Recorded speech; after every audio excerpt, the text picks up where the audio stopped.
Muy buenos días a todas y todos. Se abre esta audiencia pública sobre la supervisión de cumplimiento de sentencia convocada de manera conjunta para el caso Barrios Altos y el caso La Cantuta, ambos contra Perú.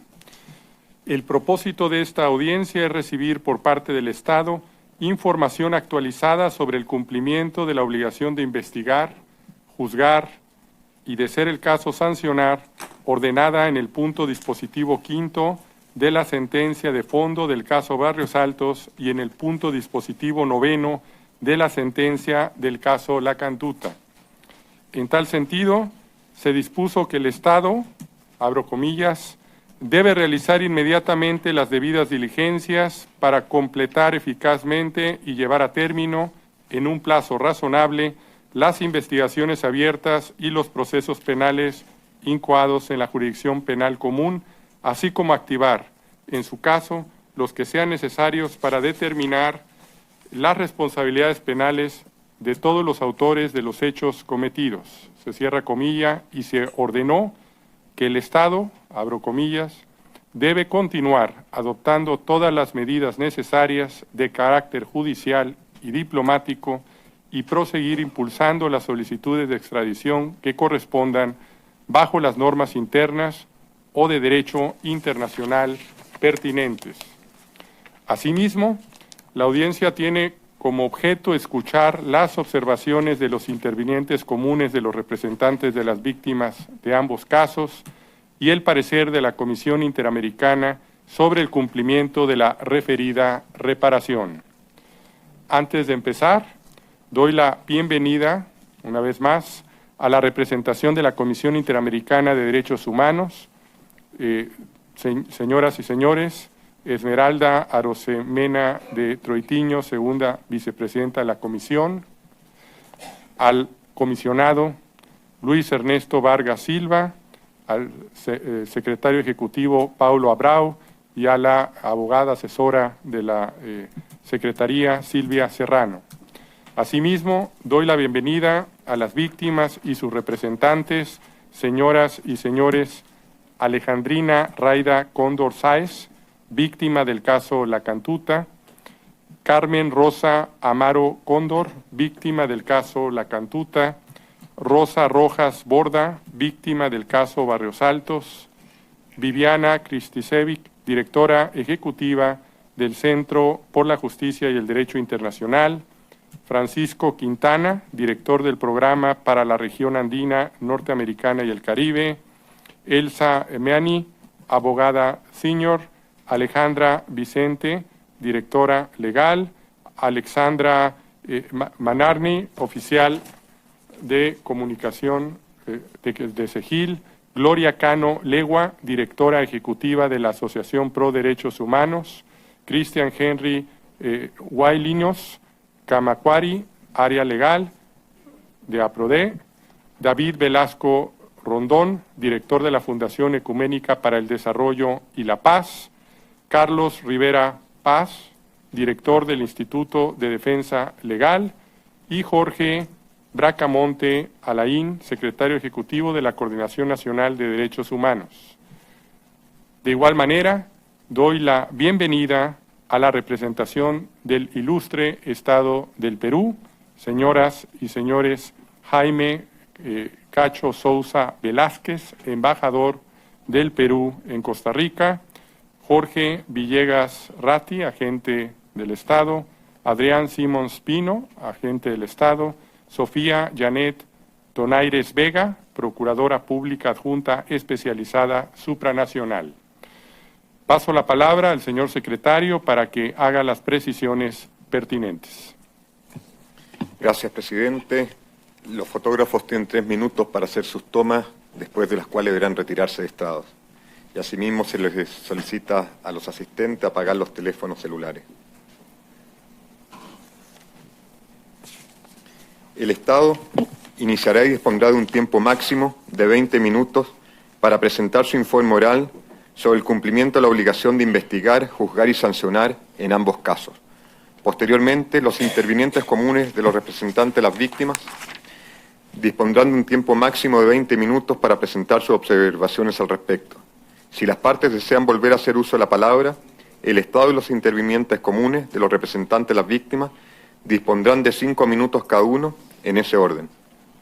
Finalmente, la Comisión Interamericana de Derechos Humanos dispondrá de un máximo de 15 minutos con el fin de que exprese su parecer y pueda referirse a los alegatos de las partes sobre el cumplimiento de la referida obligación de investigar, juzgar y, de ser el caso, sancionar ordenadas en la sentencia. Gracias, presidente. Muchas gracias, señor secretario. Daré ahora la palabra a la representación del ilustre Estado. Solicito que indiquen a la Corte el nombre de la persona que hará la presentación y proceder con esta. Buenos días, señor presidente. Haremos uso de la palabra el doctor Adrián Simons y el que habla, Jorge Villegas Ratti, comenzando mi persona. Adelante, por favor. Gracias. Señor presidente, desde el año 2000, en que el Perú recuperó la democracia, tiene una sostenida política de cumplimiento de sus obligaciones internacionales de investigar, perseguir, juzgar y sancionar adecuadamente a los violadores de derechos humanos. Igualmente tiene establecida una política de reparaciones. En el caso en materia de esta audiencia conjunta, el Estado cumplió con juzgar y sancionar al presidente Fujimori, hecho que ha sido valorado positivamente por la Honorable Corte. En esa condición, el Estado comparece a esta audiencia de supervisión conjunta. El dolor de las víctimas, que el Estado respeta y que sus ciudadanos compartimos, las lleva bajo una teoría de conjura política cuyos fundamentos de hecho han sido rebatidos en el escrito número 3 presentado, a pretender equivocadamente dos cosas.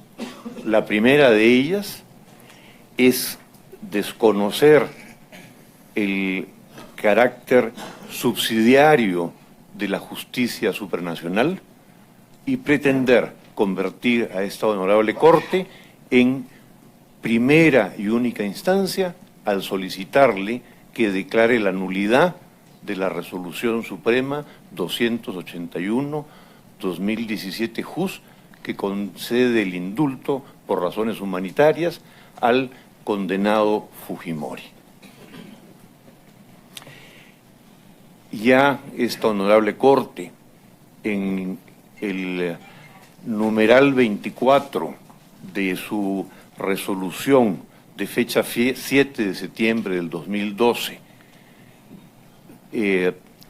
dictada en la supervisión de cumplimiento del caso Barrios Altos, ha declarado que la honorable Corte no pretende sustituirse al Estado en el deber de perseguir y sancionar a los violadores de los derechos humanos, y ha establecido con meridiana claridad que corresponde al Poder Judicial efectuar el control convencional ex oficio. La segunda pretensión de las víctimas es que, contrariamente a lo establecido en la reiterada jurisprudencia de la Corte, un condenado por graves violaciones a los derechos humanos carece de los derechos fundamentales de dignidad, salud y vida, lo que el Estado rechaza. El Estado peruano tiene una tradición de otorgamiento de indultos en casos humanitarios. Inclusive, muchos de ellos a condenados por delito de terrorismo, flagelo que asoló terriblemente nuestra nación. Para muestra un botón, en el año 2001 se otorgó indulto humanitario al señor Gerardo Saravia López de Castilla, condenado por terrorismo por padecer una diabetes mellitus 1 y cuyas condiciones carcelarias agravaban seriamente su enfermedad. A Dios gracias, hoy día el señor Saavedra sobrevive y trabaja en el Instituto de Defensa Legal. El Estado sostiene que la pena privativa de libertad no puede ser una pena de muerte encubierta. El Estado repudia la ley del talión y reafirma su derecho a otorgar indultos humanitarios aún a los condenados por graves violaciones de los derechos humanos. Cedo el uso de la palabra al agente Simmons.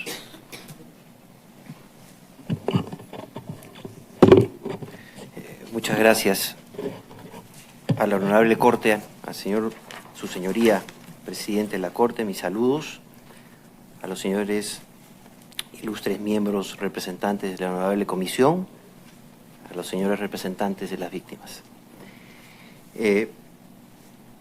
Empiezo indicando lo siguiente, que la Honorable Corte Interamericana de Derechos Humanos no debe ser usada o utilizada como un atajo. Por ende, estamos presentando ante esta Honorable Corte, en calidad de defensa procesal, la falta de interés para obrar de los denunciantes. ¿Y por qué lo hacemos? Por dos razones fundamentales. La primera, por un problema de falta de agotamiento de la vía interna, y la segunda, por el uso indebido de recursos paralelos a los usados ante esta Honorable Corte. ¿En qué sustentamos esta defensa?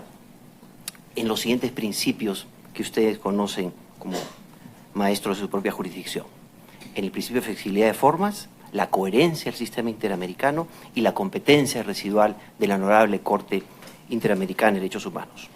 La Corte, como ya lo indicó el señor juez ilustre Candado Trindade, es la maestra de su jurisdicción, es la que modula los alcances de su competencia, es la que establece su self-restraint, hasta dónde debe llegar y hasta dónde puede llegar. En ese orden de ideas, qué duda cabe que los maestros Couture y Ernesto Fixamudio fueron precursores de las garantías constitucionales del proceso y las garantías fundamentales del proceso, las cuales han dado origen a lo que hoy conocemos el derecho procesal constitucional. Surge así lo que hemos denominado el justo proceso o el proceso justo, el cual se sintetiza en tres vertientes: el derecho a ser oído, en condiciones de igualdad y ante un tribunal independiente e imparcial. Esta tendencia universal surge a partir de la última década de la segunda etapa del siglo XX. Los profesores Vittorio Denti y Luis Paolo Comolio perfilaron este proceso justo. ¿Y por qué lo llamo aquí? Porque todas estas ideas las tenemos en nuestro país, que garantizan a las partes intervinientes el debido proceso, la igualdad entre las partes, ante un tribunal independiente y parcial, la publicidad de audiencias, el acceso al recurso efectivo, el contradictorio de la defensa técnica y el derecho a la prueba. Estas garantías posibilitan tanto a las partes denunciantes como al Estado peruano hacer valer estas defensas ante ustedes. ¿Qué significa esto, falta de interés para obrar? Significa, cuando hablamos de interés para obrar, cuando una persona ha agotado todos los medios para satisfacer su pretensión material y no tiene otra alternativa que recurrir a la jurisdicción. Esta defensa, que es la contracara del derecho de acción, que es el derecho a la contradicción, el profesor Marinoni lo establece como una técnica procesal idónea y bajo reglas procesales abiertas. En el caso concreto, no se han adoptado los mecanismos internos para satisfacer su pretensión material. ¿Y cuál es esa pretensión material? Su señoría, la nulidad de la Resolución Suprema 281-2017 que concede el indulto humanitario a Alberto Fujimori. ¿Y qué dicen? ¿Cuál es su causa de pedir? Dicen que este indulto viola sus derechos a la verdad, a la justicia y a la reparación, garantizados por la Convención. Y le piden a esta honorable Corte que haga un control de convencionalidad, pero olvidan que el control de convencionalidad es un mecanismo de protección procesal que tiene dos vertientes. La primera es el control de convencionalidad en sede interna y la segunda, el control de convencionalidad en sede internacional. Por eso es que Ernesto Rey Cantor define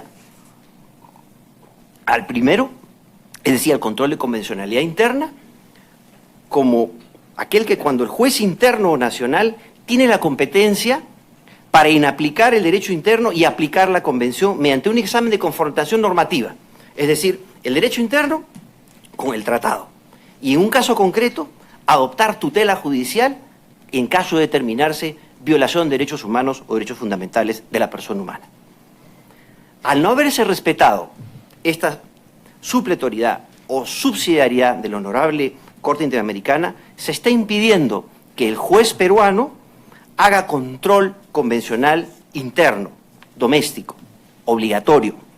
Aceptar una tesis contraria a lo que estoy diciendo implicaría vaciar de contenido el requisito de agotamiento de los recursos internos. En efecto, se ha formulado una acusación seria en contra del Estado peruano la resumo en el incumplimiento de los puntos 9 y 5 de la sentencia de los casos Barrios Altos y La Cantuta, que se resume, a su vez, en la determinación de responsabilidades penales, juzgar y sancionar a los responsables de estos graves crímenes contra los derechos humanos. Sin embargo, no estarían permitiendo al propio Estado peruano revisar el acto de indulto a través de sus órganos jurisdiccionales independientes e imparciales.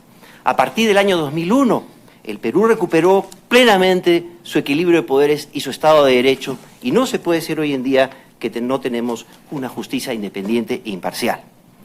Porque justamente la competencia residual de esta honorable Corte es el ADN del sistema interamericano.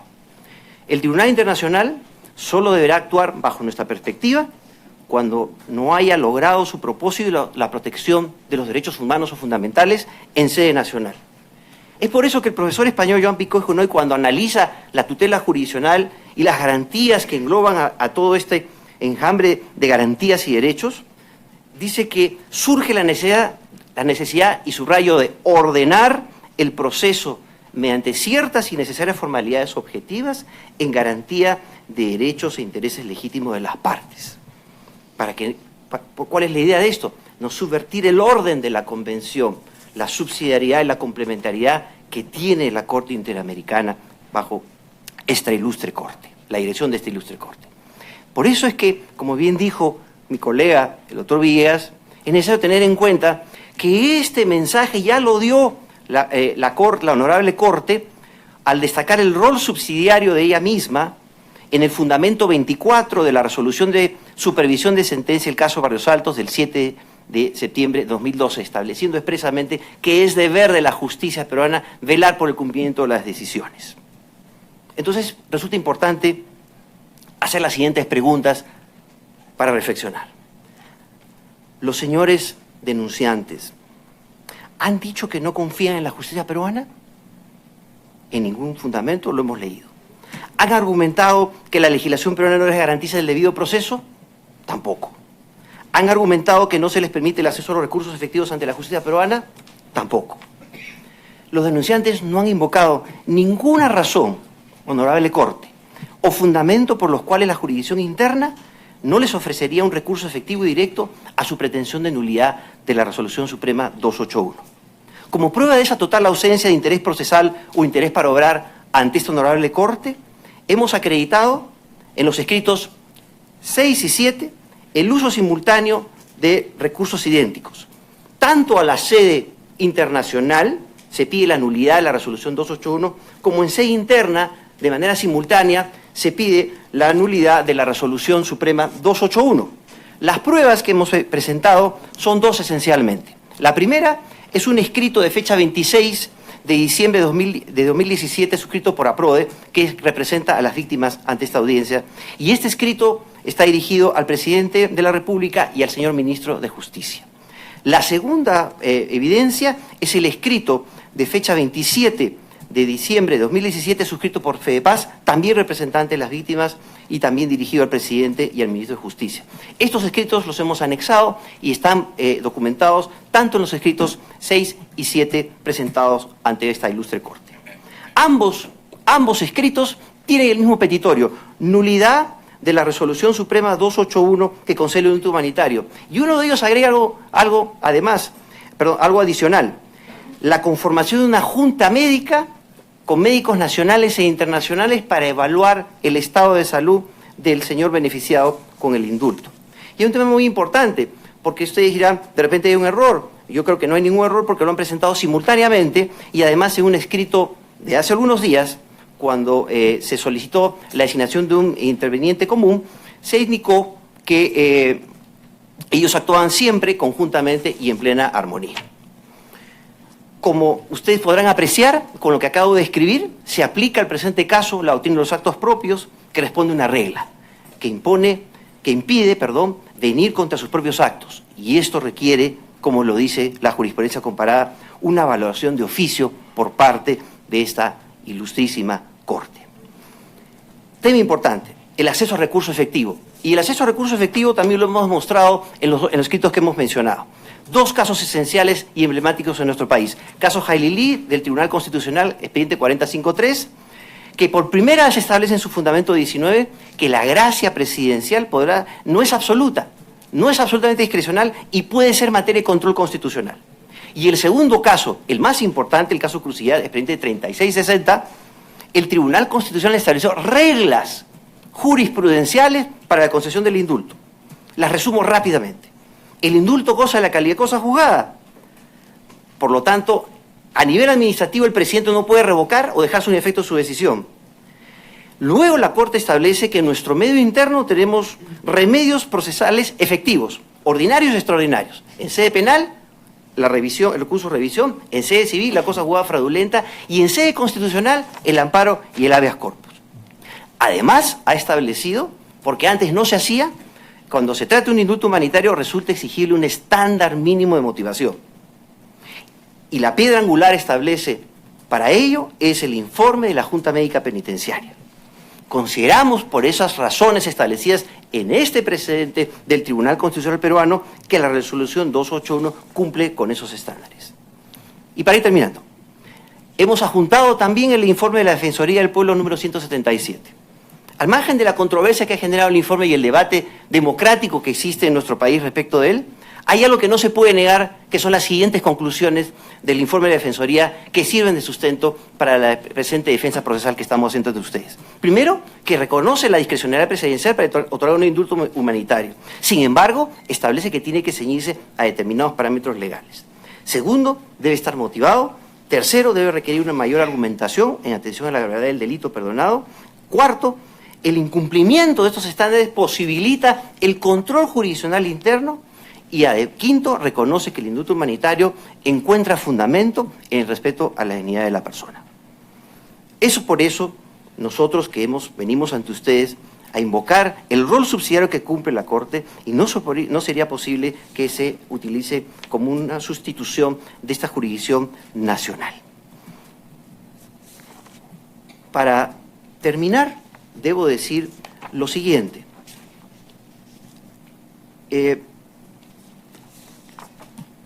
Lo esencial es el dictamen médico que se ha juntado en el expediente. Y aquí hay un tema muy importante. Se han determinado 10 enfermedades en ese documento y el cuestionamiento al mismo no tiene ningún fundamento, porque se habla de la falta de imparcialidad de los médicos que es oncólogo, pero no mencionan que la enfermedad cancerígena ocupa el rango número 6 de los 10 enfermedades decretadas. Las 3 o 4 primeras son enfermedades cardiovasculares. La más grave es la fibrilación auricular paroxística. Y eso es lo que determinó la opinión favorable de la Junta. Con el mayor de los respetos es que solicitamos que se dé lugar a la defensa que estamos llevando ante ustedes y se declare que las víctimas tienen todo el derecho y todas las garantías para acceder a recurso eficiente y efectivo ante la justicia constitucional peruana. Señor presidente, indulto humanitario no es impunidad.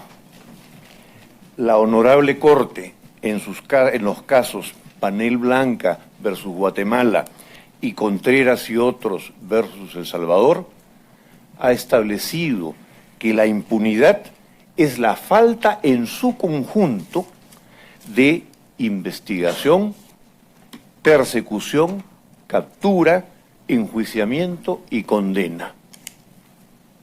En el caso del condenado Fujimori, el Estado peruano lo procesó, obtuvo su extradición, lo juzgó, lo condenó a la pena máxima aplicable y ha cumplido casi la mitad de la misma. Al condenado Fujimori se le ha otorgado un indulto humanitario por razones médicas, por padecer de graves enfermedades permanentes y porque la prisión agrava la condición médica y puede ocasionarle la muerte. El Tribunal Constitucional peruano ha establecido que el requisito del indulto es el informe de la Junta Médica y el informe y su sustento obra en la carpeta no contenciosa presentada por el Estado a la Corte. El Tribunal Constitucional también ha establecido con meridiana claridad que la garantía de la debida motivación o motivación suficiente no equivale a una garantía de extensión de la motivación. Las restricciones del derecho internacional no alcanzan al indulto humanitario, porque por su misma naturaleza, este es la manifestación de la superioridad moral del Estado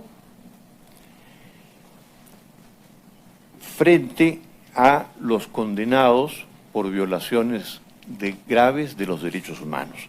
Termino sosteniendo que entre la ponderación de los derechos de las víctimas a la verdad, a la justicia y a la reparación, ya obtenidos con la sentencia del condenado Fujimori, y el derecho a la salud, a la dignidad y a la vida, prevalece estos últimos derechos.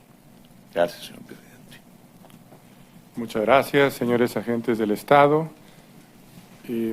Daré ahora el uso de la palabra a los intervinientes comunes de los representantes de las víctimas para que presenten sus observaciones a la información del Estado. Solicito que manifiesten a la Corte el nombre de la persona que realizará las observaciones y proceder con estas. Adelante, por favor. Buenos días, honorable jueza. Buenos días, jueces honorables de la Corte Interamericana de Derechos Humanos. Buenos días a los miembros de la ilustre la Comisión Interamericana de Derechos Humanos. Buenos días a quienes el día de hoy nos acompañan en esta audiencia pública y a los peruanos y familiares de víctimas quienes participan de esta audiencia a través de la señal. Mi nombre es Carmen Amaro, soy familiar del caso Cantuta, soy hermana del estudiante Armando Richard Amaro Cóndor, un estudiante de 25 años que fue secuestrado, que fue asesinado y que el día de hoy se encuentra desaparecido. Nosotros como familiares el día de hoy nos hacemos presente por la memoria y por la dignidad de cada uno de nuestros familiares. Nosotros hemos acudido en esta audiencia para que nos escuchen, para que nos atiendan. Venimos a esta audiencia también porque el Estado peruano no nos ha escuchado. Venimos porque el presidente de la República, durante la campaña presidencial, se comprometió en un compromiso público con los familiares de víctimas a que no iba a indultar a Alberto Fujimori, a que se comprometía a respetar las sentencias judiciales ganadas a través de tribunales de justicia peruanos. Nosotros venimos el día de hoy para manifestar nuestro rechazo al indulto que se le ha concedido a Alberto Fujimori, un indulto que no es humanitario, un indulto que significa un insulto a la memoria y a la dignidad de cada uno de nuestros hermanos, padres y hijos. Nosotros rechazamos y con la dignidad en alto persistimos y lucharemos hasta que se haga justicia, hasta que el principal responsable de la muerte y desaparición de nuestros familiares retorne a prisión, a cumplir la pena que se le impuso de 25 años, no como un acto de odio, no como un acto de venganza, sino como un acto de justicia. Una justicia que le hemos ganado y que le hemos emprendido durante 25 años, justamente hasta instancias judiciales, y que le hemos ganado y que hemos salido triunfantes en la justicia. El día de hoy venimos para levantar la voz por cada una de las víctimas de nuestro país. El indulto nunca será justicia. El indulto es impunidad. El indulto es impunidad y significa que no es humanitario, sino es un indulto político. El indulto reafirma la muerte de cada una de las víctimas de la violencia política. Y hoy venimos acá, a esta audiencia, para decir que los familiares de víctimas de Cantuta y Barrios Altos y de otros casos donde Alberto Fujimori es responsable de la muerte de miles de peruanos, para decir que venimos a esta audiencia buscando justicia. Justicia exigimos, justicia esperamos, que nuestra lucha de 25 años y 26 años de otros casos no sea pisoteado. Que la justicia de 25 años en la cual hemos emprendido durante una lucha permanente no se nos arrebate. Justicia es lo que esperamos. Y el día de hoy quiero dejar a los representantes legales para que inicien los argumentos en esta audiencia. Muchísimas gracias. Muy buenos días. Mi nombre es Gloria Cano. Soy de la Asociación Pro Derechos Humanos. Haré uso de la palabra junto con Viviana Cristisevic, Carlos Rivera y David Velasco. Honorable Corte, estamos frente al Tribunal Interamericano una vez más, defendiendo la implementación efectiva de las sentencias dictadas por esta Corte en los casos Barrios Altos y La Cantuta. Los argumentos presentados de manera oral en esta audiencia van a ser también presentados con posterioridad por escrito y profundizados en sus argumentos. Desde el principio de nuestro alegato queremos precisar que no estamos frente a un caso en el marco de justicia transicional, sino que lo que se cuestiona es el indulto concedido a una persona que fue condenada, recibió una sanción proporcional y adecuada por los propios tribunales peruanos por la comisión de delitos de lesa humanidad. Estos hechos habían sido objeto de trámite y de sentencias por la Corte Interamericana, en el que se determinó la responsabilidad internacional del Estado peruano ante la falta de investigación y una sanción en los casos de la desaparición forzada de 9 estudiantes y un profesor en la Universidad de La Cantuta, así como la ejecución extrajudicial de 15 pobladores en un solar de Barrios Altos, donde murió también un niño de 8 años, hijo de doña Rosa Rojas, presente en esta audiencia. La sentencia de Barrios Altos y La Cantuta, dictada por esta Corte, determinó en un alcance general que las amnistías, indultos y los excluyentes de responsabilidad y sanción son contrarias a la Convención Americana de Derechos Humanos y constituye sin duda la jurisprudencia emblemática de esta honorable Corte y la más citada en otros tribunales internacionales y cortes regionales. Dicha jurisprudencia, señores jueces, señora jueza, ha sido la clave para derribar obstáculos que perpetuaban la impunidad ante la Comisión de Crímenes Internacionales en diferentes partes del mundo. Es en este marco que el día de hoy queremos denunciar que la resolución suprema emitida el 24 de diciembre último, por la cual se concedió indulto y derecho de gracia a Alberto Fujimori, fue el resultado de un pacto político que consistió en la liberación indebida de una persona condenada por graves delitos, a cambio de impedir la vacancia en el puesto de la presidencia de Pedro Pablo Kuczynski. El Ejecutivo, el Presidente de la República, junto con un grupo parlamentario del Fujimorismo, negociaron los derechos de las víctimas que representamos, especialmente su derecho a la protección judicial efectiva y a la igualdad ante la ley. Y le pusieron en riesgo y han puesto en riesgo la posibilidad de que otras víctimas y la sociedad en su conjunto accedan a la justicia y conozcan la verdad en otros procesos penales que involucran la responsabilidad de Alberto Fujimori. Se ha observado, señores magistrados, señora magistrada, que en la tramitación de indulto y derecho de gracia han habido datos que nos han llamado la atención, como por ejemplo el récord de los cuales se llevó a cabo el indulto, 13 días, comparado a otros trámites de indulto que duran un promedio de 111 días. También tenemos que señalar que el 5 de diciembre del año pasado, de diciembre último, se modificaron los lineamientos para la conformación de las juntas médicas penitenciarias, dándole también voz y voto a los médicos tratantes de los peticionarios, es decir, del peticionario del indulto, de Alberto Fujimori. Que la Junta Médica Penitenciaria que evaluó a Fujimori fue conformada por 3 médicos, uno de ellos, Juan Postigo, quien había sido solicitado por la familia de Alberto Fujimori en el año 2013, y la propia comisión que evaluaba los indultos en ese entonces rechazó su participación porque viciaría el procedimiento por falta de imparcialidad y objetividad al ser el médico tratante de Alberto Fujimori. Sin embargo, en este último procedimiento se le incluyó con voz y con voto. La Junta Médica Penitenciaria también, señor, ha destacado, como lo ha hecho también en la representación del Estado, que hay una serie de enfermedades.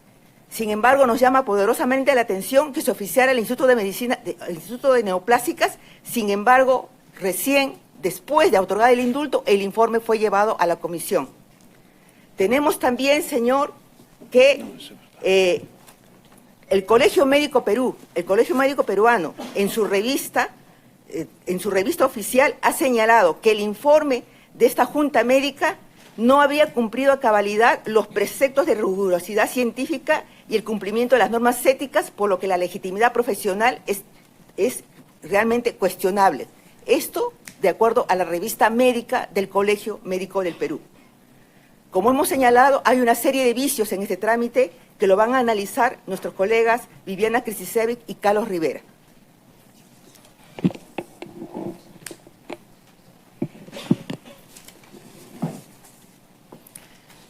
Buenos días, señores jueces, señora jueza. La pregunta que debemos responder el día de hoy es si este indulto viola la orden dada por el tribunal de investigar y castigar a los responsables de Barrios Altos y Cantuta. Y esta parte, a diferencia de lo que sostiene el Estado, plantea que claro que sí, que el indulto, como fue concedido, se transformó en una medida arbitraria e infundada que desacata abiertamente las sentencias del tribunal en la medida en la que impide la ejecución de una sanción adecuada al máximo responsable de los crímenes de Barrios Altos y Cantuta. Para fundamentar nuestra posición vamos a desarrollar 2 líneas argumentales. Yo voy a asumir un análisis de las obligaciones generales e internacionales del Perú frente al indulto y el doctor Rivera va a hacer un análisis granular de las vulneraciones de derechos que se dieron en el proceso de concesión del indulto de Fujimori. Somos especialmente conscientes del impacto que tiene el tratamiento de este tema, no solo para el Perú, sino para el resto de la región. Y queremos hacer una advertencia, y es que nosotros no vamos a tratar el caso de Fujimori como un caso de un preso común o como un caso de un tema de aplicación de morigeración de penas en un marco de justicia transicional. Este caso trata de una persona sancionada por un tribunal local en virtud de graves violaciones de derechos humanos y de la comisión de crímenes internacionales. Pasemos entonces a analizar el marco jurídico que fundamenta nuestro rechazo a la aplicación del indulto frente a perpetradores de graves violaciones a los derechos humanos. La Corte ya lo ha mantenido en su jurisprudencia histórica, que inició con estos mismos casos y casi con una parte de estas mismas personas, y ha dicho una y otra vez que las exenciones de responsabilidad y sanción por vía de indultos, amnistías, prescripción y otras medidas respecto de graves violaciones de derechos humanos y de crímenes internacionales son incompatibles con la Convención Americana. ¿Por qué? Porque vulneran los derechos de las víctimas a ser oídas, a la protección judicial, cercenan el derecho a la verdad, promueven la impunidad, erosionan la igualdad ante la ley y vulneran derechos fundamentales inderogables. Más aún, este tribunal sostuvo en la resolución de cumplimiento de Barrios Altos que el otorgamiento indebido de beneficios en la ejecución de la pena puede eventualmente conducir a una forma de impunidad, particularmente cuando se trate de la comisión de graves violaciones de derechos humanos. Esta es la situación que tenemos hoy frente al tribunal. La jurisprudencia emblemática de la Corte no se deriva solamente de las obligaciones reconocidas por la Convención Americana y los tratados interamericanos. Hay un vasto marco normativo, jurisprudencial e institucional que sostiene esa obligación de castigo adecuado y efectivo que está plasmado en la jurisprudencia de la Corte y en la sentencia de Barrios Altos y Cantuta. En ese sentido, la comunidad internacional ha expresado su rechazo a medidas de impunidad frente a tortura, genocidio, desaparición forzada, crímenes contra la humanidad a través de tratados específicos y una arquitectura institucional para dar respuesta a estos flagelos. Entre estas normas, las convenciones contra tortura, genocidio, desaparición forzada, hablan acerca de la necesidad de que se apliquen castigos eficaces y penas adecuadas acorde a la gravedad de los delitos. Para abundar en este mismo sentido, en casos individuales, la Corte Europea, el Comité contra la Tortura han limitado la concesión de indultos a funcionarios vinculados a casos de tortura, alegando que vulneran el derecho a un recurso efectivo, son incompatibles con la imposición de penas adecuadas a la severidad de los crímenes de tortura. Por su parte, las salas extraordinarias de Camboya, en el caso Ieng Sari, también excluyeron el indulto en casos de tortura. De este modo, el análisis riguroso del derecho internacional excluye la aplicación del indulto por su impacto en la efectividad del castigo. Por ello, el indulto es una de las medidas prohibidas para casos de crímenes contra la humanidad y no pueden ser perdonadas por el Ejecutivo, no pueden ser perdonadas por el presidente. Su aplicación, en el caso en concreto, constituye un beneficio indebido a la luz de la jurisprudencia de este tribunal. A su vez, la gracia, que es otra de las medidas que se otorgó a través de la resolución presidencial, también es equiparable a las amnistías porque impide la investigación, el castigo y el establecimiento de la verdad judicial. Ahora bien, ¿qué implica esta jurisprudencia sobre el indulto y las amnistías en una situación extrema de riesgo a la salud o la vida? O sea, ¿es posible aplicar un indulto humanitario a un condenado por crímenes contra la humanidad? Nuestra posición es que no. Es que si bien existen supuestos en los que la situación de salud de un detenido puede requerir, exigir incluso una respuesta diferenciada al Estado para garantizar la vida y la integridad, en los casos de crímenes contra la humanidad, de graves violaciones de derechos humanos, dichas medidas no requieren el perdón de la pena, que es el efecto específico del indulto en el Perú, sino que establecen y requieren medidas alternativas que den respuesta a la situación particular del reo, que protejan la salud y la vida y que ponderen cuidadosamente los derechos de la víctima y la sociedad. Respondida esta cuestión, nos preguntamos también si es compatible el otorgamiento de otras medidas de libertad provisional y alternativas a la prisión en casos de crímenes contra la humanidad. Y como este es un tema que no es pertinente para la situación de Fujimori, lo trataremos en el alegato escrito, pero ahí tenemos un debate matizado interesante a la luz de lo que es la jurisprudencia y la estructura de los tribunales penales internacionales.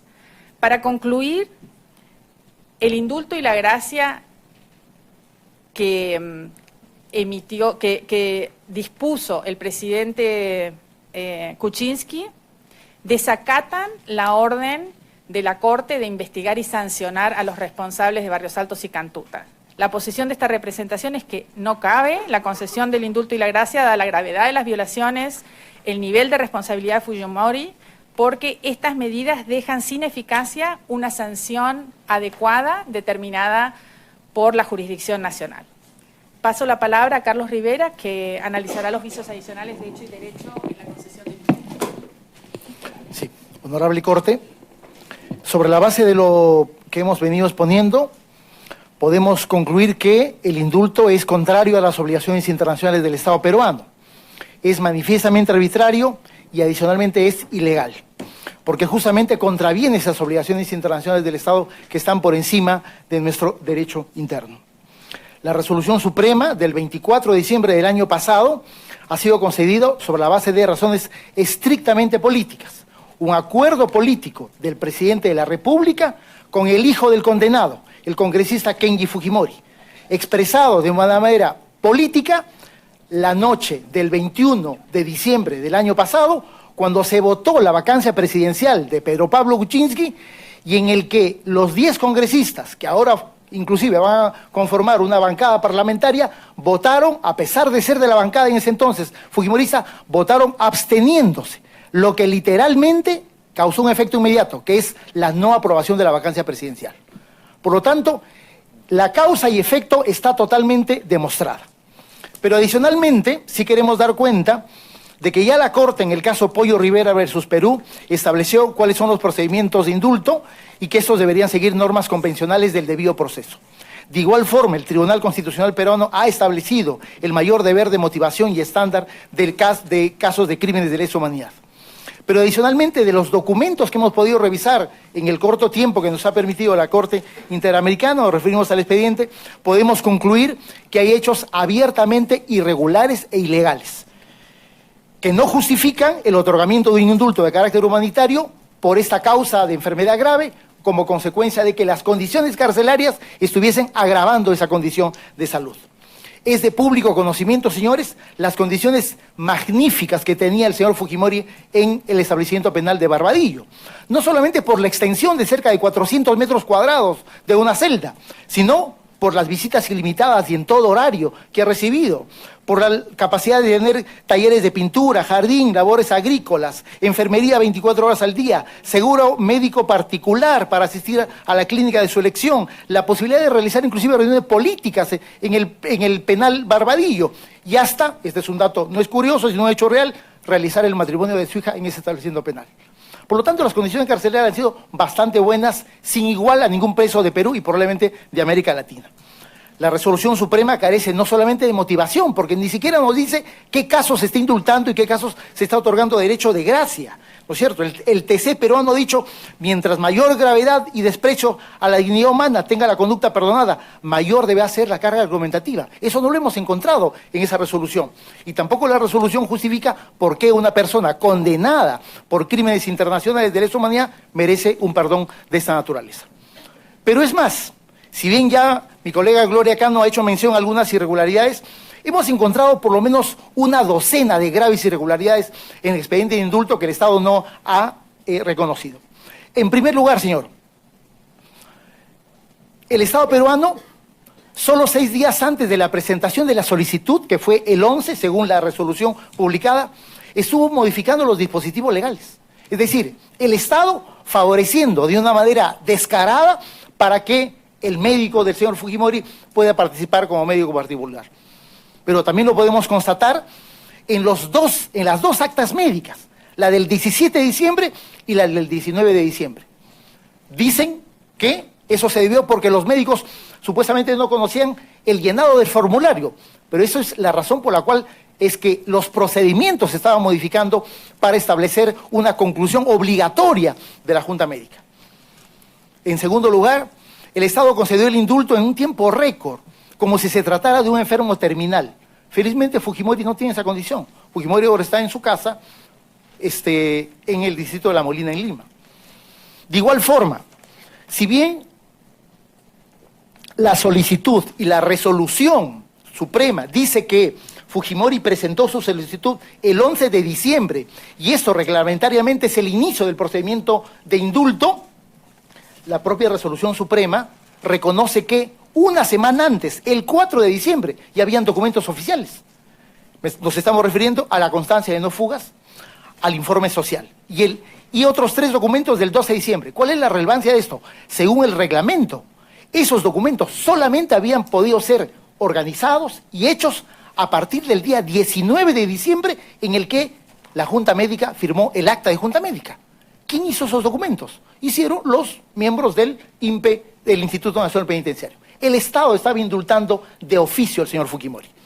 El informe social contiene información falsa, dice que se va a vivir un sitio y se va luego a vivir a otro, con el objetivo de acelerar procedimientos. Los funcionarios del Ministerio de Justicia, especialmente el director de gracias presidenciales, usurpa funciones correspondientes al director del penal para solicitar información médica del interno, lo cual determina que el expediente, cuando llegó al Ministerio de Justicia el día 19-20, no estaba completo. El 21, el Ministerio de Justicia, en su cuenta de Twitter, como lo habíamos visto en un momento, estaba negando públicamente que existiera un procedimiento de esa naturaleza. Y de igual forma, como ya lo mencioné Gloria Cano, lo reitero, la Comisión de Gracias Presidenciales emite un informe el 24 de diciembre. Hay que recordar que el 24 fue domingo del 24 de diciembre. Concluye que el condenado tiene cáncer, ¿no es cierto?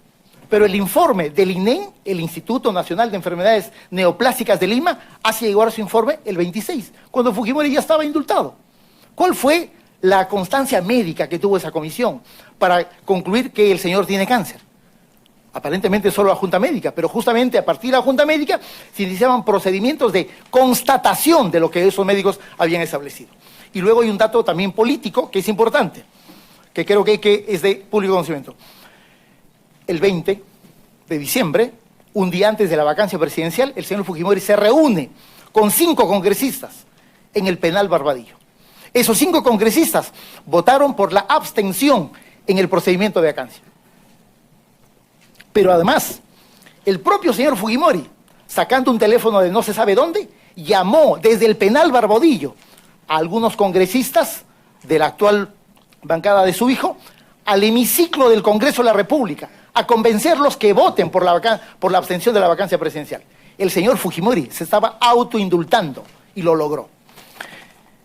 La decisión tampoco considera el récord procesal del señor Fujimori y las circunstancias que han involucrado su intervención y relación con los procesos. No obstante, la gravedad de las violaciones y el impacto de la decisión sobre los derechos de las víctimas de Barrios Altos y La Cantuta, y también Pativilca, el trámite no ha garantizado los derechos de las víctimas.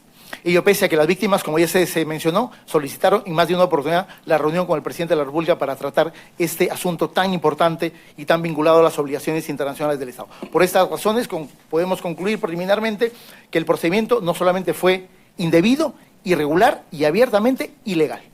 Voy a dar uso la palabra a mi colega David Velasco. Señor presidente, apelando a la generosidad, de su presidencia de la sala, le ruego nos conceda 2 minutos para concluir, formulando nuestras peticiones únicamente. Se le dará también al ilustre Estado. Adelante. Muchas gracias. Señor presidente, entonces resulta claro de que no hay un desconocimiento a la subsidiariedad de la Corte Interamericana de Derechos Humanos, porque esta audiencia precisamente es convocada porque el proceso seguido a Alberto Fujimori siguió en el marco de la sentencia que emitió esta Corte. Y el proceso no ha terminado porque la ejecución de la sentencia es parte de este proceso. En ese sentido, habiendo quedado claro la competencia de la Corte en nuestro modo de ver, ¿no es cierto?, para analizar este tema, decimos que está de más decir que la Corte Interamericana tiene un papel clave en el Perú y en la región para determinar el alcance de protección judicial y de los derechos de las víctimas. Esta no será la única oportunidad en que una persona condenada por graves violaciones de derechos humanos trate indebidamente de lograr eximirse el cumplimiento de la pena.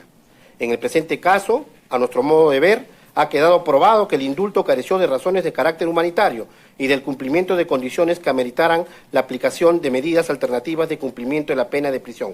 Por tanto, la medida evidentemente contraviene las obligaciones internacionales del Estado de investigar, juzgar y sancionar debidamente los crímenes tal y como fue ordenado por este honorable tribunal en las sentencias de Barrios Altos y Cantuta.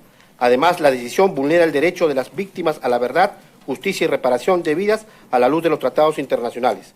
Por ello solicitamos a la Corte debe declarar que las medidas adoptadas por el Estado peruano contravienen las obligaciones del Estado peruano en las sentencias emitidas por este honorable Corte en los casos antes mencionados. De manera específica, también en la relación del derecho de gracia, la misma exime a Fujimori de procesos penales por graves violaciones de derechos humanos, incluyendo el caso Pativilca, y cuestiona otros procesos que también podrían verse afectados, como los casos Castro y otros más. En ese sentido, señor presidente, solicitamos respetuosamente a la Corte, como lo he hecho en otras oportunidades, en este mismo caso y en otros casos, remover todo que indique al Estado o que ordena al Estado, remover todo obstáculo que impida una efectiva reparación consistente en el cumplimiento efectivo de las sentencias condenatorias nacionales dictadas en el marco de un mandato de esta Corte que dictó una sentencia supranacional. Gracias. Muchas gracias a las víctimas y sus representantes. Corresponde ahora, si así lo desean las partes, hacer uso nuevamente de la palabra. Pregunto a los agentes del Estado. Adelante, por favor. Gracias, señor presidente. Efectivamente, la Corte ha declarado que los indultos indebidos son una forma de impunidad, pero el indulto humanitario no puede ser per se asimilado a la categoría de indulto indebido. El indulto humanitario tiene como función la esencia del derecho humanitario, la cautela de la dignidad, la salud y la vida del beneficiario. El Tribunal Constitucional peruano ha establecido con meridiana claridad que la base, el fundamento de un indulto humanitario es el informe de la Junta Médica Penitenciaria. Ese informe técnico especializado no ha sido contradicho en esta audiencia, sino por generalidades. Los datos están en el expediente, la historia clínica está en el expediente. La causal de otorgamiento no ha sido el cáncer, ha sido la situación cardíaca que puede producir muerte súbita en condiciones de carcelería. El Tribunal Constitucional peruano ha establecido que en estos casos la prevención penal especial decae porque la vida del condenado hace inviable la prisión. Se nos dice que el Estado ha modificado la normativa. En efecto, el Estado permanentemente modifica la normativa para mejorar los procedimientos. Si se quiere pronunciar sobre un indulto humanitario, se necesita que la Junta Médica diga si las condiciones lo ameritan o no. Antes de la norma del 5 de diciembre, lo que decían pronóstico reservado. ¿Cómo se interpreta el pronóstico reservado?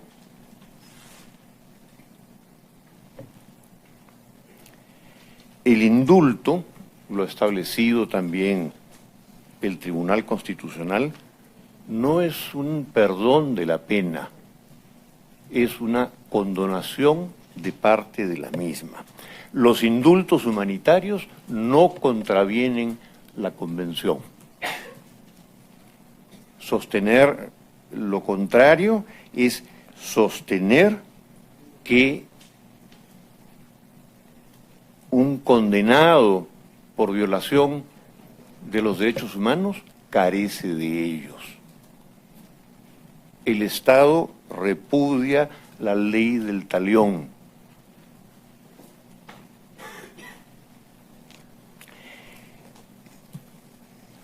Los supuestos problemas de motivación mencionados se refieren a hechos notorios ¿Por qué ha sido condenado el presidente Fujimori? Es notorio por qué ha sido condenado el presidente Fujimori. ¿Qué procesos hay en trámite? Son notorios, porque el Estado chileno ha otorgado la extradición específica. Los hechos notorios no requieren probanza. Dejo la palabra al doctor Simmons, que profundizará sobre los aspectos de hecho que fundamentan esta teoría de la conspiración política, pero que la fundamentan en base a inexactitudes.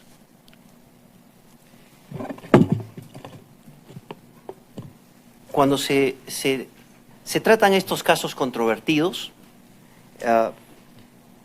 en los textos que desarrollan los crímenes de lesa humanidad o la grave violación de derechos fundamentales, establecen un escenario muy interesante y dicen que la manera de evitar los linchamientos mediáticos o de presión es justamente ante cortes internacionales que se aíslan de esos mecanismos de presión para poder trabajar con razón de conciencia y resolver conforme a derecho. En este caso, la plataforma que se plantea es de una conspiración política. Y en nuestro escrito número 3 hemos acreditado con prueba documental que los hechos invocados como conspiración política no son correctos. No son correctos por lo siguiente. Primero, porque lo que dicen es que la moción de vacancia fue promovida y presentada por el grupo parlamentario fujimorista. Y eso no es correcto. Como lo hemos probado, la moción fue presentada por el Frente Amplio de Justicia y suscrita por aproximadamente una veintena de congresistas. Y está como anexo. Es un grupo totalmente ajeno, que ha vuelto este grupo totalmente ajeno al fujimorismo a presentar un nuevo pedido de vacancia presidencial. Luego se dijo que gracias a esos 10 disidentes de este grupo fujimorista se logró salvar de la vacancia. Nosotros hemos presentado el listado de las personas que votaron en contra y las que se abstuvieron. Son más de 10. Se abstuvieron 21. En contra, 19. Se retiraron antes de votar. Los señores de Nuevo Perú, 10. Y que ahora han suscrito, ellos los que se retiraron para evitar la vacancia, el pedido también junto al Frente Amplio de el nuevo pedido de vacancia. Entonces, esos son los hechos concretos y reales. Las argumentaciones tienen que tener una relación, un correlato frente a ustedes. Como por ejemplo, se dice que el Colegio Médico se ha emitido un pronunciamiento. No es el Colegio Médico, es un médico internista que ha escrito un artículo en una revista del Colegio Médico. No es el Colegio Médico el que ha presentado. Luego se dijo que el Parlamento Europeo había enviado una carta. No es el Parlamento Europeo. Son 21 eurodiputadas o eurodiputados de 750. ¿A dónde voy? Es que los hechos tienen que ser acreditados ante cualquier órgano jurisdiccional. Y eso es lo que estamos pidiendo ante ustedes. Luego quiero advertir un tema de una argumentación contradictoria frente a lo que se ha escrito y lo que se dice acá. Se dice que está prohibido el indulto humanitario por parte de SEGIL, que se oponen y el indulto humanitario está prohibido. Pero eso no se dice, eso no es lo que se dice en el recurso de nulidad que presenta Fedepaz ante la Presidencia de la República y el Ministro de Justicia. Tanto es así que dicen que para comprobar que está tan mal, pedimos una junta médica imparcial, dicen, con médicos nacionales y extranjeros. Entonces, ¿cómo es la cosa? O está prohibido, o sí se puede, pero hay que establecer el grave estado de salud. Tenemos que ser coherentes con las defensas que estamos haciendo y no especular frente a esta honorable Corte que merece todos nuestros respetos. Muchas gracias a los agentes del Estado. Tiene el uso de la palabra a continuación los intervinientes comunes de los representantes de las víctimas, si así lo desean. Sí, honorables jueces, honorable jueza, quisiéramos responder algunos de los planteamientos del Estado. En primer lugar, acerca de la modalidad que tuvo, la manera en la que se dio el indulto. Vamos a desarrollar eso en mayor medida en el escrito, pero creemos que es muy importante notar que las víctimas habían solicitado en numerosas ocasiones la participación en el proceso de toma de decisión del presidente sobre el indulto. El hecho de que se trate del ejercicio de una facultad discrecional, como es la capacidad de dar un indulto por un presidente, no quiere decir que esta medida pueda ser tomada de manera arbitraria o de manera ilegítima con un fin de eludir la justicia.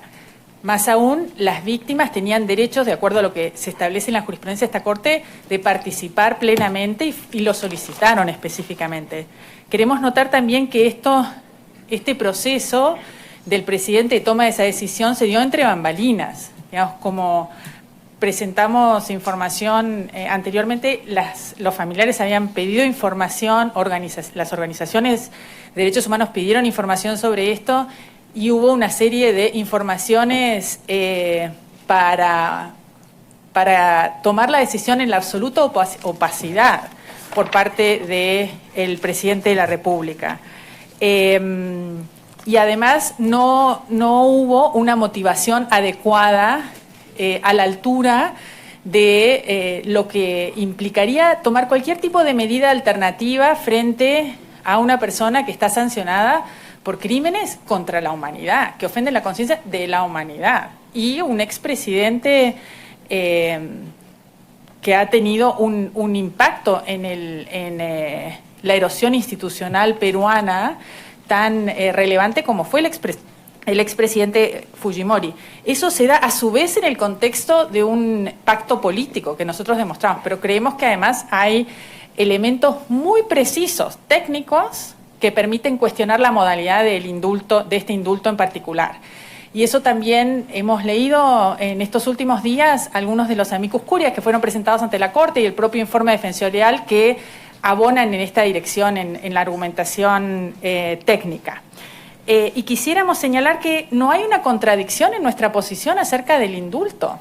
Digamos, nosotros, como defensores de derechos humanos y las propias víctimas, nunca han tratado de utilizar la fuerza o apelar a medidas que no garanticen la defensa y la garantía de los derechos del acusado. Lo que nosotros planteamos, y esto no hay ninguna contradicción en esto, es que la medida que podría darse en el supuesto negado de que el señor Fujimori estuviera en una situación crítica de salud no es el perdón de la pena ni la exoneración de la pena. Dejo claro. Bueno, nosotros decimos que efectivamente sí hay problemas de motivación, pero precisamente por la ligereza en que se dio. Se da con afirmaciones médicas que no tienen fundamento, que son cuestionables y que no constaban o existían en el momento de darse la decisión del indulto. Se da en un contexto de un procedimiento absolutamente oscuro, donde a toda calidad de voces los funcionarios públicos negaban la existencia de este procedimiento. Además, por la rapidez con que se dio, se le ha calificado, digamos, como un procedimiento exprés. Además, se habla de una solicitud de nulidad planteada por Fedepaz. Efectivamente, nosotros la planteamos precisamente para demostrar que en nuestro país, en este caso, no existe recurso efectivo. Han pasado hasta el día de ayer casi 30 días de presentado el recurso y el Estado no nos había contestado y nos ha contestado recién ayer diciendo que no nos pueden contestar, que no les corresponde hacer, que hagamos uso de los recursos que la ley y la Constitución peruana nos permite. Bueno, la Constitución peruana nos permite acudir a la Corte Interamericana de Derechos Humanos. Y además, finalmente, urge tomar decisión, respetuosamente le decimos al señor presidente de la Corte, porque el señor Fujimori está pidiendo de que se levanten sus órdenes de captura y creemos que puede fugar nuevamente. Simplemente, en el minuto que nos están otorgando, dar cuenta de algunos hechos políticos que explican la decisión del presidente. Declaración de Pedro Pablo Kuczynski el 8 de julio del año pasado. Dice, entre comillas, esto no es un indulto, es un perdón médico. Dice, antes de fin de año podemos definir esto con opiniones profesionales. La pregunta es, ¿cómo sabía el presidente de la República que antes de fin de año el señor Fujimori se iba a enfermar? Nadie sabe. Luego aparece el artículo del señor Jorge Morelli, asesor político del congresista Kenji Fujimori, uno de los operadores del indulto, en el diario El Comercio el 30 de diciembre. Y sobre el indulto, ¿qué dice, señor presidente de esta honorable Corte? Dice: la única ventana para la vida y la libertad de Fujimori era el indulto. Cuando tuvo la amabilidad de invitarme a conversar en agosto, le expresé al presidente Kuczynski que, en mi opinión, ese era el único camino para que su gobierno llegara hasta el 2021. La decisión ya estaba tomada. El asunto era la oportunidad. Habiendo recibido sin condiciones los votos para evitar la vacancia de la presidencia y tomando de antemano la decisión del indulto, el presidente Kuczynski correspondió devolviéndole igualmente sin condiciones la libertad de Alberto Fujimori. Esto lo dice el asesor político del operador del indulto. Por lo tanto, aquí no hay ningún asunto de carácter médico. Hay una decisión política que el presidente fue madurando con el tiempo hasta sentirse acorralado, ¿no es cierto?, sometido por la fuerza parlamentaria de Fuerza Popular en el Congreso de la República, salvó de la vacancia presidencial y a los 3 días indultó al señor Fujimori porque era parte del acuerdo político que en agosto ya se había llegado. Gracias, señor. Muchas gracias a la representación de las víctimas. Corresponde ahora a la representación de la Comisión Interamericana de Derechos Humanos. Les pido que indiquen quién hará uso de la palabra y proceder con sus observaciones. Adelante. Muchas gracias. Vamos a hacer uso de la palabra Luis Ernesto Vargas Silva en representación de la comisión, y minuto y medio lo va a hacer Paulo Abrao para fijar la posición que tenemos ya trazada a través de un comunicado. Honorable señor presidente, señora jueza y señores jueces de la Corte Interamericana, personal de la Secretaría, distinguidas víctimas y sus representantes, ilustre representación del Estado del Perú, público y medio de comunicación presentes. Pues ya las partes han hecho referencia a lo que ocurrió el 24 de diciembre más reciente. Simplemente para precisar que las figuras jurídicas a que se ha hecho referencia pues tienen determinadas consecuencias. En el caso del indulto humanitario por las condenas en los casos de Barrios Altos y La Cantuta, implica la renuncia del poder punitivo del Estado y la consecuente extinción de la pena, mientras que en el caso de la gracia presidencial implica la extinción de la acción penal en los procesos que se encuentran en curso, siempre y cuando se haya cumplido un plazo específico. Esto para efectos de los casos Pativilca, mujeres esterilizadas, etc. Vamos a plantear 3 temas que van a servir de fundamento para que la comisión le haga a la Corte una petición expresa. En primer lugar, vamos a abordar el tema de la naturaleza de las violaciones de los derechos humanos cometidos en los casos Barrios Altos y La Cantuta, frente a la prohibición de aplicar figuras legales que violen los derechos humanos de las víctimas y los derechos a la justicia. La comisión inicia su exposición recordando la naturaleza de las violaciones de derechos humanos que tuvieron lugar en los casos que hemos referido. Las ejecuciones extrajudiciales y las desapariciones forzadas han sido calificadas por la comisión y por esta Corte como las más graves violaciones de derechos humanos, lo que a la luz de la jurisprudencia interamericana es suficiente para activar la prohibición de aplicar figuras legales, dentro de las cuales se han mencionado la prescripción, la amnistía, el non bis in idem y el indulto. Además, la calificación de los hechos de Barrios Altos y La Cantuta como crímenes de lesa humanidad no se encuentra en controversia ni entre los órganos del sistema interamericano ni a nivel interno. En efecto, esos ya fueron referidos en la condena contra Alberto Fujimori.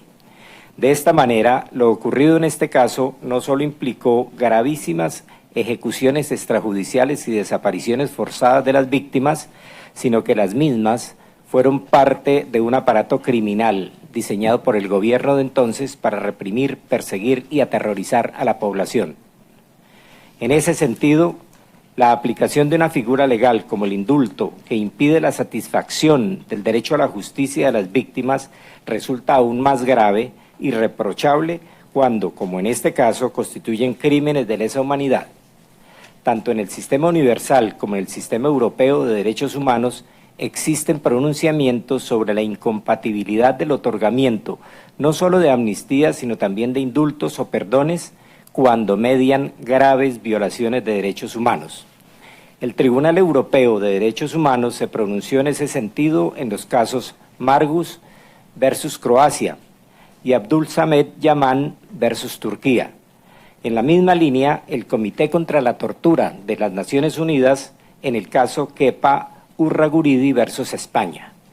La Comisión también comparte con esta Corte que en el derecho comparado en varios estados de la región la aplicación de la figura del indulto ha sido limitada cuando se trata de las más graves violaciones de derechos humanos y ciertos crímenes internacionales, como ocurre en Argentina con el artículo 1 de la Ley 27.156, en Ecuador con el artículo 120, numeral 13 de la Constitución, en Nicaragua con el artículo 130 del Código Penal, en Venezuela con el artículo 29 de la Constitución, para citar algunos ejemplos. La Comisión observa que además de la incompatibilidad del indulto y el derecho de gracia con las obligaciones internacionales del Estado, la Defensoría del Pueblo del Perú emitió un informe recientemente en el cual identificó una serie de irregularidades adicionales, tanto sustanciales como de procedimiento. La Comisión coincide con los planteamientos de ese informe de la Defensoría del Pueblo y destaca que algunas de estas irregularidades se relacionan con aspectos propios de la regulación peruana y estándares del Tribunal Constitucional. Pero otras coinciden o guardan vínculo directo con aspectos fundamentales de las obligaciones internacionales del Estado peruano, en particular la necesidad de la participación de las víctimas, la garantía de motivación adecuada y especialmente la proporcionalidad entre el indulto humanitario y el derecho de gracia frente a los derechos de las víctimas. Y pasamos entonces al segundo tema, los derechos de las personas privadas de libertad, el deber que tienen los estados como garantes de este y la existencia de medidas menos lesivas a los derechos de las víctimas. Para hablar de este tema de la proporcionalidad. Precisamente sobre este último punto de proporcionalidad, la Comisión formula las siguientes observaciones que dan respuesta a los argumentos del Estado sobre el carácter humanitario y los fines supuestamente perseguidos con el tipo de indulto que fue aplicado en este caso. Ambos órganos del sistema han sido pioneros en el desarrollo de estándares internacionales sobre los derechos de las personas privadas de la libertad bajo la Convención Americana. La Comisión es la primera en reafirmar que los Estados tienen una posición especial de garante de los derechos a la vida, a la integridad personal y la dignidad humana de las personas que se encuentran bajo custodia. El señor Alberto Fujimori en tal condición no se encontraba excluido de esas protecciones.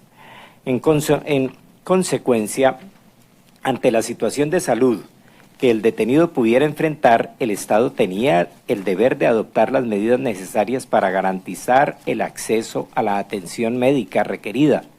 Las medidas específicas a tomar, como bien sabemos, deben ser definidas caso a caso, en atención a las necesidades de la persona en cuestión. Sin perjuicio de ello, la Comisión observa que no existe un parámetro mínimo de proporcionalidad entre la finalidad de adoptar medidas necesarias para garantizar el acceso a la atención médica requerida por el señor Alberto Fujimori y el indulto y la gracia concedidos por el presidente. Es posición de la Comisión que el Estado peruano pudo adoptar diversas medidas conducentes para lograr dicha finalidad y resguardar la salud del señor Fujimori, sin que fuera necesario e imprescindible conceder el indulto y el derecho de gracia. De esta manera, la Comisión reitera que el indulto y el derecho de gracia concedidos se enmarcan dentro de las figuras legales que el derecho internacional de los derechos humanos prohíbe utilizar en casos de graves violaciones de derechos humanos, incluidos los crímenes de lesa humanidad. Pero además de ello, la Comisión considera que en el caso concreto, el indulto por razones humanitarias no guarda relación alguna de proporcionalidad entre la finalidad que persigue y el intenso impacto en el derecho de la justicia y la dignidad de las víctimas y de sus familiares. En tercer lugar, hablaremos de las competencias de la Corte en materia de supervisión de cumplimiento de sus sentencias y formularemos la solicitud por parte de la Comisión. Esta Corte ha venido fortaleciendo progresivamente su rol activo y dinámico en materia de supervisión y cumplimiento de sus sentencias. A través de este mecanismo, la Honorable Corte ha emitido resoluciones históricas que han logrado frenar situaciones emergentes que amenazaron con convertir en ilusorios sus fallos y las reparaciones en ellos otorgadas. Esto ocurrió, por ejemplo, en la supervisión de la sentencia del caso Artavia Murillo y otros contra Costa Rica por el tema de la fecundación in vitro, cuando esta Corte declaró que el Poder Judicial estaba obstaculizando el cumplimiento de su fallo y dispuso órdenes concretas con implicaciones determinantes en el ordenamiento jurídico interno.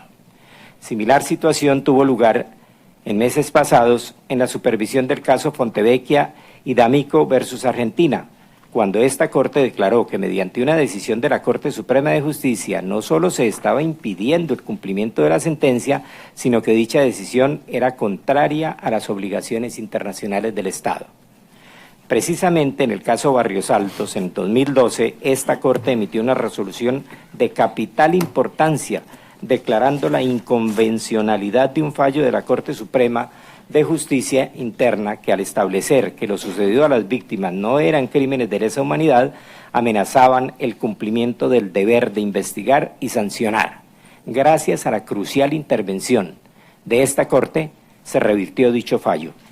El día de hoy, la Honorable Corte se vuelve a ver enfrentada a una decisión de un poder del Estado que, como la Comisión ha expuesto, no solo representa un craso incumplimiento del deber de brindar justicia a las víctimas de crímenes de lesa humanidad, sino que constituye una grave revictimización en su contra. Con base en lo indicado en esta presentación, la Comisión considera que en el marco de este proceso de supervisión de cumplimiento de sentencia y de manera coherente con sus competencias y prácticas recientes, esta Honorable Corte está llamada a velar por el restablecimiento de los derechos de las víctimas de Barrios Altos y La Cantuta, lo cual solo podrá lograrse con una orden expresa de revocatoria del indulto humanitario y del derecho de gracia concedido a Alberto Fujimori. Sencillamente termino diciendo que también soy del Instituto Iberoamericano de Derecho Procesal y perfectamente tengo claro que el tema aquí no es de interés para obrar, sino realmente de ejecución de las sentencias dentro de los estándares de los sistemas interamericanos y europeos y universales de derechos humanos. Paulo Abrado, entonces, en un minuto y medio que nos queda, hará la culminación y el resumen de, como habíamos advertido, de la posición de la Comisión. Para concluir, senhores jueces e senhora jueza, a Comissão deve referir-se aos motivos invocados por el Poder Ejecutivo para conceder el indulto humanitário, entre comillas, y el derecho de gracia como contribuciones a la reconciliación nacional. Los procesos de justicia transicional y reconciliación son relevantes y necesarios en ciertos contextos, y esto ha sido establecido tanto por la Comisión como por la Corte. Existe una clara distinción entre uma decisão unilateral e discrecional do Poder Executivo e um processo de paz em que participam a sociedade em geral e todos os poderes do Estado. Para que estes processos cumpram com o fim para o qual foram concebidos, não podem desconhecer as obrigações mais básicas em matéria de justiça respeito de crimes atroces como os cometidos nesse caso. Además, devem poner no centro a las vítimas e não podem ser impostos de maneira unilateral. A ilegitimidade do indulto, entre comillas, humanitário e o direito de graça concedido a Alberto Fujimori resulta aún mais evidente ao haver ocorrido em um conhecido contexto de crise política por el processo de vacância presidencial que se estava em curso. Quando se habla em reconciliação, é importante entender quienes se devem reconciliar.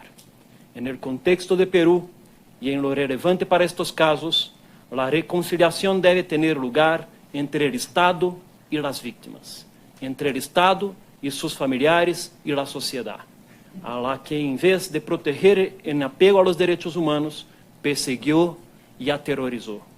Da maneira em que foi realizado no presente caso, o indulto supostamente humanitário e o direito de graça não só desestimula o processo de reconciliação que estava em curso, sino que tem precisamente o efeito inverso, afetando o processo de resgate da confiança cívica das vítimas de graves violações em seu próprio Estado, que dia les ofereceu justiça e em seguida les quitou. É imperativo resgatar a emblemática realidade que apontava a Peru como um exemplo internacional em la luta contra a impunidade. Não se admitindo o indulto frente a graves violações. A sua vez, o indulto a Alberto Fujimori, em nas condições e características que foi otorgado, havendo outras alternativas disponíveis e eficientes para sua proteção médica, mais compatíveis com a preservação do direito à justiça das vítimas, tampouco nos parece tipicamente humanitário. Não nos parece que significa reconciliação e se constituiria em simples impunidade. Razões por as quais reiteramos à Honorável Corte que se deve ordenar que se revoque o referido indulto e o direito de graça a Alberto Fujimori, pois que está em desacordo com os compromissos internacionais assumidos por el Estado peruano. Muchas gracias. Muchas gracias, señor presidente, señores jueces. Muchas gracias, señor comisionado Luis Ernesto Vargas, señor secretario ejecutivo Paulo Abreu. Corresponde ahora la intervención, si así lo desean, los integrantes de este tribunal. Pregunto al juez Patricio Pazmiño Freire. Sí, señor presidente. Adelante, muchas gracias. por favor. Muy buenos días. Quisiera hacer una pregunta al señor agente del ilustre Estado, el señor Adrián Simons, para que me aclare o me rectifique o me ratifique una afirmación suya que yo tomé nota, en el sentido de que la gracia presidencial o el derecho de gracia es recurrible ante el Foro Constitucional. Es correcto. ¿De manera directa? Sí, he citado dos sentencias en mi exposición, su señoría. Las menciono rápidamente.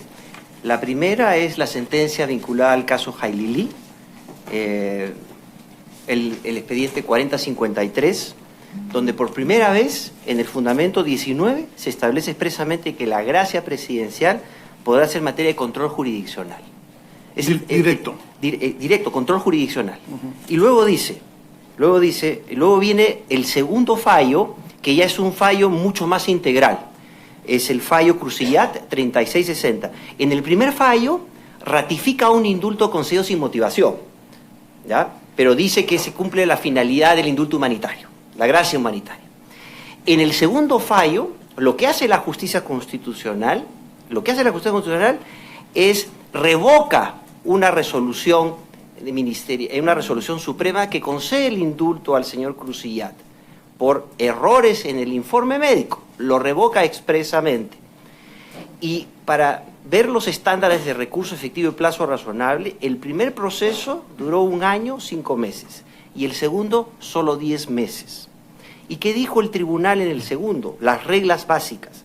El indulto goza de cosa juzgada formal en sede administrativa, es decir, que no puede ser revocado por el presidente. Por eso es que se les ha dicho a las víctimas que han planteado el recurso de nulidad ante el presidente, se les ha invocado este precedente y se les ha dicho, no, el precedente 3660 establece que usted tiene que recurrir a la jurisdicción constitucional como lo ordena. Yo no puedo, estoy prohibido de revisar mi decisión, lo establece el TC.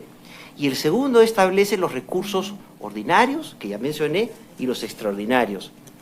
Y establece regla del estándar mínimo de motivación y como cuarta regla que el indulto humanitario, que lo reconoce como tal, debe descansar en el informe de la Junta Médica Penitenciaria.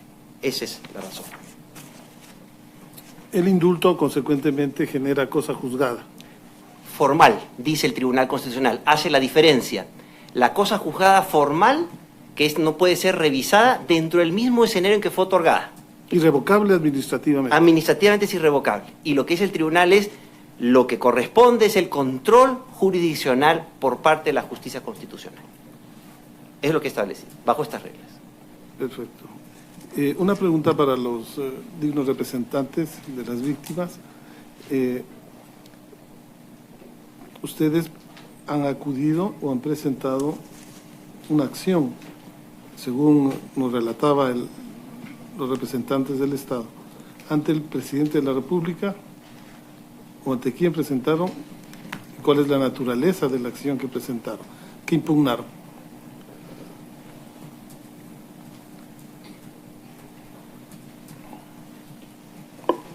Sí, señor presidente, señor magistrado, no, perdón, presidente. honorable corte. Efectivamente, la representación de las víctimas en el fuero interno presentamos 2 recursos. Un recurso de nulidad ante el propio presidente de la República, señalándole, recordándole incluso los compromisos que se había efectuado con respecto a las víctimas y la negación de este presidente de la República a recibirlos y la ilegalidad de este indulto. Por lo tanto, se señalaba de que se podía invocar la nulidad de esta acción. Y la otro recurso que se planteó internamente es el control convencional y constitucional que podía hacer la sala penal con respecto a un derecho de gracia que también está en la resolución. Fueron las 2 acciones que se hicieron internamente. En cuanto al derecho de gracia, ahí fue aplicado o se pretende ser aplicado en un proceso penal que no es parte que no ha sido parte de trámite ante la Comisión ni ante el sistema interamericano y está al voto en la Sala Penal Nacional, y el otro recurso, el de la nulidad ante el propio presidente de la República, como lo ha señalado mi colega David Velasco, la contestación fue que teníamos otros medios legales para los cuales impugnar. Ya fueron contestados, ese recurso fue contestado ante el presidente. Uno presentado por Fedepaz, el otro no ha sido contestado. Muy bien. Muchas gracias. Gracias a usted. Muchas gracias al juez Patricio Pazmiño Freire. Pregunto al juez Raúl Zaffaroni, jueza Elizabeth Odio Benito, juez Humberto Antonio Sierra Porto, juez Roberto Caldas, por favor. Não, muito obrigado, senhor presidente. Ninguna pregunta. Juez vicepresidente Eduardo Biogrossi. No, señor presidente. Esta corte ya no tiene más preguntas. Quisiera agradecer a la representación del ilustre Estado del Perú, a la representación, a las víctimas y a sus representantes, y a la representación de la Comisión Interamericana de Derechos Humanos por su comparecencia y participación en esta audiencia. Asimismo, les informo que durante el presente periodo de sesiones, la Corte analizará la información presentada por las partes y las observaciones de la Comisión Interamericana, de las representantes de las víctimas del ilustre Estado, para adoptar eventualmente una decisión. Muchas gracias a todas y todos. Especialmente agradecemos la presencia de los medios de comunicación y también de las víctimas que se encuentran el día de hoy en esta sala de audiencias. Se concluye esta audiencia, se levanta la sesión. Señoras y señores, por favor, de pie, la Corte se retira.